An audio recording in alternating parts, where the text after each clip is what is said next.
Polls open in Missouri for today's school and special election, just opening the last 3 minutes. From school board positions to sales tax questions, school bonds, tax levies, and more, we have you covered for what you need to know before you head out to vote this morning. This morning we have live team coverage at poll locations in Kansas City and Jackson County, and covering the ballot issues here in studio as well. So let's start with KSHP 41 News reporter Grant Stevens, who's live inside a Kansas City polling location that just opened 3 minutes ago. Grant, surprise us and tell us there were already people there to vote.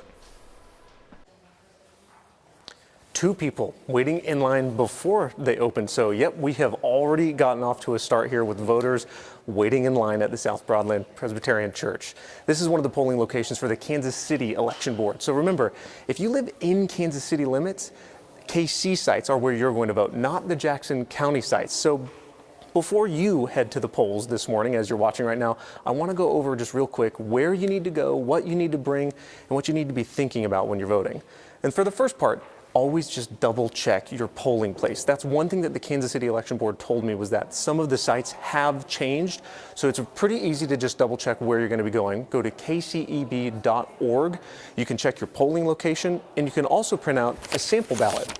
That's the thing you're going to need to bring with you, or at least just be mindful of. It's pretty short this year. It's only a page long. This is my sample ballot. It's got a couple questions on there, but what is on here is very important this cycle. Kansas City is making a lot of decisions about this. And it's also not a bad idea, well, probably the most important idea, to bring your ID. That's another thing that the Kansas City Election Board has mentioned to us that sometimes happens. People forget their wallets or their ID. Just make sure you bring that if you're coming out to vote this morning.